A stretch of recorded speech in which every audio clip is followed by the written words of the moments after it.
Agora você esquece o padre aqui, olha para cá e fala um pouquinho daquilo que Deus motiva o seu coração. Sim, eu fiquei 40 anos na igreja protestante. Eu fui protestante durante 40 anos. E no ano de 2011 a minha vida mudou. Porque eu tinha uma depressão e busquei muito a cura dessa depressão. E um dia eu conversando com uma irmã minha, né, de sangue, ela me convidou para ir num cenáculo mariano. No primeiro momento eu até achei estranho, porque ela também era evangélica, e fez um convite para mim ir no cenáculo mariano. E eu perguntei por que ela tinha feito aquele convite. E ela falou assim, porque eu recebi um convite da nossa prima. E eu senti um desejo de convidar você também. E eu fiquei assim, né, sem saber se eu ia ou não, mas eu senti uma alegria muito grande e aceitei o convite da minha irmã, de ir até lá.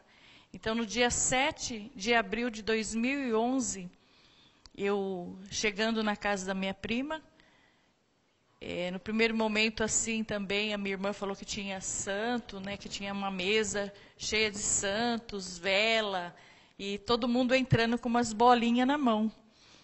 E na hora que ela falou dos santos e da vela, eu falei assim, eles são católicos, né, tem que ter tudo isso. Mas a vela me assustou um pouco. A vela, eu falei assim, será que eles são espíritas? Porque eu não entendia o sentido da vida, e nem da vela e nem o significado de uma vela. Então, mas quando ela falou das bolinhas, eu falei, nossa, aquela oração repetitiva. Mas eu entrei porque eu achei que ali era uma missão que Deus tinha me dado para me converter aqueles católicos. Eu fui pastora há 12 anos. Então, quando eu cheguei lá, eu tinha convicção que eu ia, sim, converter aqueles católicos e falar que eles não tinham Deus e que eles precisavam aceitar Jesus. E começou a reza do terço, né, porque era um cenáculo, então a primeira coisa foi a reza do terço. Primeiro, segundo, terceiro, quarto mistério. No quinto mistério, todo mundo ajoelhou, eu também ajoelhei. E foi quando eu tive uma visão, né, de uma luz muito forte naquele ambiente, uma luz que não era essa luz, mas era uma luz diferente. E de dentro dessa luz saiu uma mulher vestida de branco com um manto azul. Ela chegou até em mim, olhou nos meus olhos e ela não disse nada. Inclusive, essa imagem que eu tive, essa visualização ali, ela estava com uma coroa na cabeça. A coroa dela tinha estrelas. E ela olhou dentro dos meus olhos. Ela não falou nada, mas o olhar dela me disse tudo.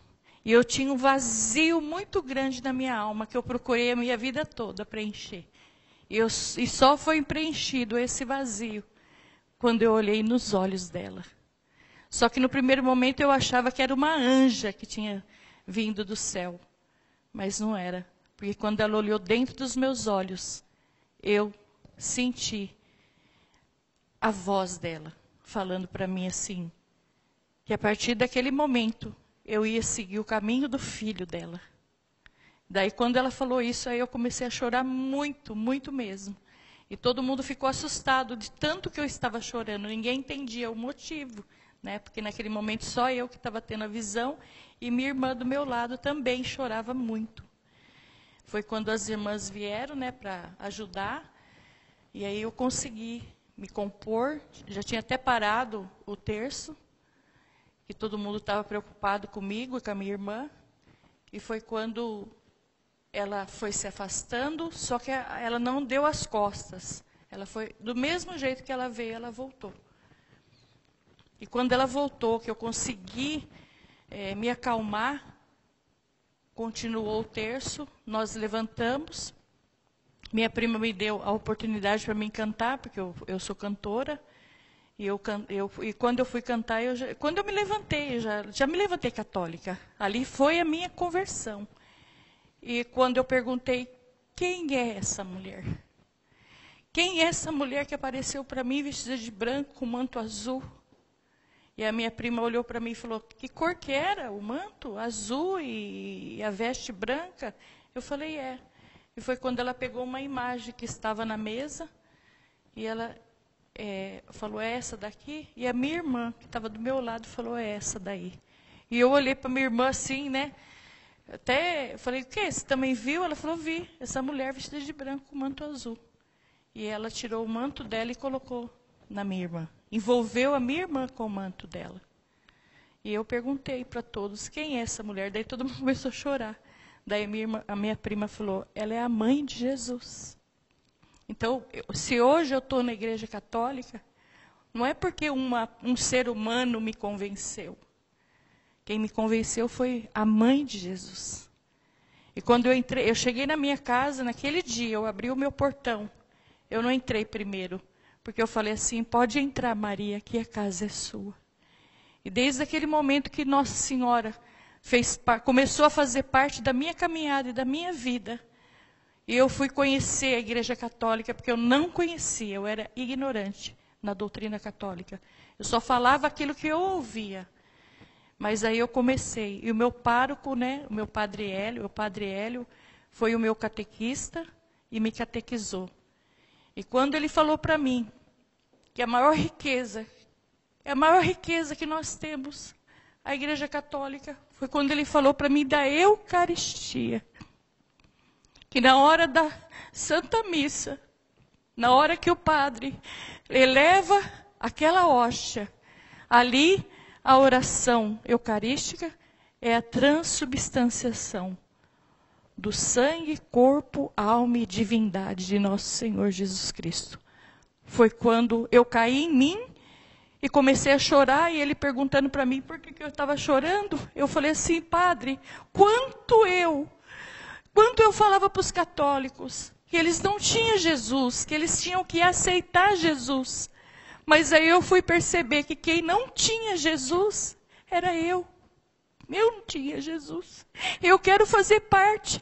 Eu quero conhecer a igreja. Irmãos, cada dia que eu conheço a Igreja Católica, eu mais me apaixono por ela. E aí eu falei, padre, eu quero receber Jesus também. E eu comecei a fazer a minha catequese. E eu tinha que casar na Igreja Católica. Porque eu não era casada na Igreja Católica. Os sacramentos, fui conhecer o sacramento da confissão e fui me apaixonando a cada dia. E aí eu cheguei no meu marido e pedi ele em casamento. Eu falei para ele assim que eu queria casar na igreja para receber Jesus. No primeiro momento ele não entendeu, falou que ele não ia casar. Ele nunca ia casar, porque ele também era pastor. Mas aí eu tinha convicção da intercessão de Nossa Senhora, que para mim, antes ela estava morta, mas ela não está morta. E aí eu comecei a pedir a intercessão dela, e com 6 meses, um dia eu participei de uma missa, quando eu cheguei na minha casa, o meu marido olhou nos meus olhos e falou assim, 6 meses de oração, porque eu pedi muita intercessão de Nossa Senhora. E ele falou para mim assim, amor, é importante para você casar na Igreja Católica? Eu falei, porque eu preciso receber esse sacramento na minha vida para mim receber Jesus. Porque eu queria receber Jesus. Eu não me importei com roupa, com nada. O que eu queria era Jesus, era casar, era receber esse sacramento na minha vida. Foi quando ele falou, pode marcar a data que eu caso com você. E no dia 22 de abril de 2012, eu me casei na Igreja Católica. E no dia 30 de maio, eu fiz a minha primeira comunhão e o crisma. Depois que eu comecei a comungar Jesus, eu fiz uma lista. E todo momento, porque a gente tem Jesus 15 minutos dentro de nós. Então eu sabia que Jesus estava ali, escutando a minha oração. Não que ele não escuta a nossa oração em outros momentos, mas ali ele está próximo de nós. Ali é na hora da minha gratidão, da minha comunhão com o Senhor ali, eu fiz uma lista e falava para ele assim, hoje eu comungo a conversão do meu filho, Rodrigo, de 30 anos, que hoje ele está com 30. A minha filha Jéssica, de 26 anos, o meu filho Gabriel, de 21 anos, que vai ser sacerdote, e o meu filho, de 19 anos, eu comunguei a conversão do meu esposo. E esses 6 anos da minha caminhada, todos eles vieram para a Igreja Católica. Porque o mundo ele arrasta, ele acaba com as pessoas, com a família. E a gente tem que ter essa violência também, para querer que a nossa casa e a nossa família seja de Deus. E todos eles batizaram, todos os meus 4 filhos batizaram. Fizeram a primeira comunhão e o crisma. Hoje os meus 3 filhos são cerimoniários. Minha filha canta comigo, eu sou tecladista, e nós temos um ministério. Meu esposo toca baixo, meu genro toca bateria, e eu e a minha casa servimos ao Senhor na Igreja Católica Apostólica Romana, e sou a pessoa mais feliz do mundo, porque eu tenho os meus filhos que não vão para balada, meus filhos são separados deste mundo. E eu, como mãe, eu tenho uma autoridade sobre os meus filhos. Porque nós, mãe e pais, temos que ter autoridade. Quem manda na minha casa sou eu e o meu esposo, não são os meus filhos. Eles podem ter a idade que eles quiserem. Quando eles casarem, eles que vão mandar na casa deles. Mas quem manda na minha casa sou eu. E também esse negócio de Halloween, eu também sempre criei meus filhos para não ir nessas coisas. Às vezes as professoras falavam, né, para ir, tudo. E eu falava, meu filho não vai. E no dia do Halloween, meu filho nem aparecia na escola. E nós temos essa autoridade. E eu vejo muitos católicos, muitos, porque são os católicos que estão ali. Então tem vergonha de falar que é de Deus. Tem vergonha de falar da doutrina. Né? E vive uma fé fantasiosa. Vive uma coisa e prega outra coisa. Então eu quero deixar esse depoimento aqui. E falar para você que está em dúvida, que tem dúvida e que tem medo de Nossa Senhora. Isso aí é o inimigo que coloca na tua mente isso, esse medo. São pessoas usadas pelo maligno, porque ela pisa na cabeça da serpente e o diabo tem ódio de Nossa Senhora. Então você que está me ouvindo hoje, que tem algum medo de falar com Nossa Senhora, e você que é católico às vezes, não tem essa intimidade com a mãe. Então hoje, nesse momento, que através desse depoimento que eu estou te dando agora, que você se levante em ordem de batalha, assim como Nossa Senhora. E creia nisso, creia que ela é intercessora sim, e ela vive, e ela vai viver. E quando você agora, nesse momento, fala para ela, talvez você só tenha uma imagem dela na sua casa, você só é um devoto fraco, mas que hoje você toma uma posição de uma cristã católica, apostólica, romana, e tenha certeza que ela intercede por você. E fala para ela, pode entrar, Maria, que a casa é sua. Que bom ouvir esse testemunho.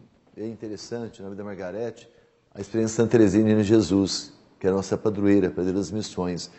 Santa Teresinha foi curada de depressão, numa celebração, quando ela viu Nossa Senhora dando um sorriso para ela, Nossa Senhora do Sorriso, sabia? Nossa Senhora do Sorriso. Então, para se curar da depressão, o caminho mais seguro mesmo é Nossa Senhora, a Mãe do Sorriso. Que alegria fazer isso. Obrigado pela sua presença, pelo seu carinho. É bom lembrar que você vai estar conosco hoje à noite, lá na Paróquia Santa Teresinha do Menino Jesus, dando com mais detalhes o seu testemunho na Missa da Luz, a luz entrando. É interessante, né, Margarete, nesse tempo que muitas pessoas estão indo para falsas doutrinas, para falsas religiões, criando células, negando, né? E a gente entende que, eu falava isso há pouco, né? Como é que alguém é capaz de negar Jesus vivo na Eucaristia, né? E as pessoas querem dizer que Maria é uma mulher qualquer, e insistindo em coisas, né? E Maria realmente não salva, mas ela é o canal da salvação, como a mãe e o pai são para os seus filhos. É isso que anda acontecendo, né? Sim, e muito, né? Mas que nós possamos ser esse canal da graça. Eu quero ser um canal da graça na vida dessas pessoas. Amém. E que bom, né, que Deus nos dê essa possibilidade, enquanto, né, outros vão embora, aqueles que têm um coração reto estão se voltando para Deus. Eu quero insistir, leia esses 2 livros, Todos os Caminhos Levam a Roma. Um homem que era pastor, e pastor daquele nível, assim, intelectual lá em cima.